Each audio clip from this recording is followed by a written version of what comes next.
Hello friends. Maybe you are not aware of it, but Mongolia is, so to speak, one of the main powerhouses of world wrestling. The Dagestani and Ossetian wrestlers, who were more successful in Olympic gold, have long ago forgotten their mountain wrestling traditions and completely switched to modern freestyle wrestling. After all, victories should bring official respect and prestige. The Mongolians still honor the traditions of their national wrestling Bahin Baraldon, which is a powerful base for numerous Mongolian champions in freestyle wrestling, judo, sambo and sumo. It is a nomadic martial art that dates back to the time of Genghis Khan. That is why territorially it was established in Mongolia, Southeast Russia, Altai, Buryatia, Tuva, and northern China. The Mongolian wrestling unites all these territories by scale tournament Nadam in Ulaanbaatar, where the best wrestlers annually come to find out the strongest. As it should be a real ancient martial art, the determination of the strongest in Mongolian wrestling is uncompromising and indifferent to powerlessness. No weight categories, no time limits. If you are small and weak, then you can't fight the best. The rules here are fairly typical of any wrestling. An opponent toppled to the ground is considered the loser. There is no partner. You can only touch the floor with your feet and palm. If you are on the knee or the elbow, you lose.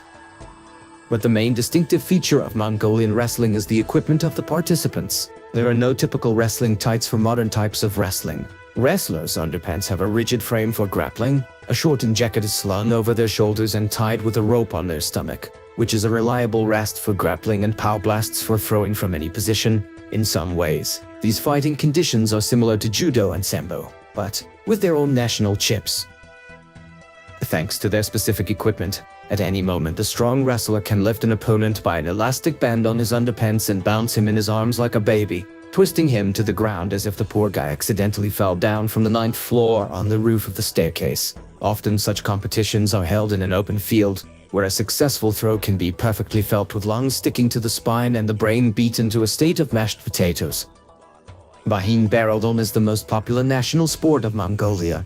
A born boy is usually wished to become a good wrestler as a popular precept in life, and in spite of the small population of the desert Mongolia, the mass wrestling gives the result in the world scale as well. For example, at the Olympics, Mongolian freestyle wrestlers take medals from the 60s, and of Mongolia's 26 Olympic triumphs of all time, 17 were in wrestling and judo.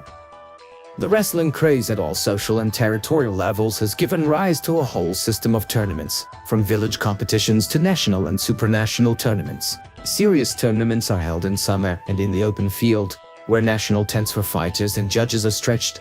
A bright ceremony of carrying the tent of Genghis Khan through the fighting field is arranged. They arrange spectacular historical parades and horse shows. A peculiar system of evaluating wrestlers' skills has been formed. Those who drop out of the fights at the Nadam tournament are awarded titles according to the number of rounds of fights they have completed. The tension builds up from the 5th round of the tournament. Win 5 bouts, you're a real beauty like the swift falcon. If you make it to the quarterfinals, winning 6 fights, you're as dangerous as a hawk. Conquered the 7th round, mighty as an elephant. Winning 8 rounds of fights, reaching the semi-finals of the tournament, entitles the player to the Garuda title. The winner of the competition becomes a lion. After each bout, the winner raises his hand and the defeated one, obediently bowing his head and loosening the knot of his shoulder jacket, must pass under his hand, the so-called under the Garuda's wing, in recognition of his superiority. Mongolian wrestling has set itself apart in world wrestling. Yes, on the Olympic mats, Mongols have a hard time getting through competition with Dagestanis and Ossetians, but regionally, in Asia, Mongolian wrestlers are considered the benchmark for wrestling. Proof of this is the total domination of the Mongols naturalized in Japan in the sumo elite, where today almost every last Japanese yokozuna is a descendant of a respected Mongolian champion's family. So, for example, Yokozuna Hakuho, the son of the 6-time Mongolian wrestling champion and the first Mongolian freestyle wrestling medalist at the 1968 Olympics, Jigsidin Mudbat, achieved a record-winning streak in sumo in the history of the sport.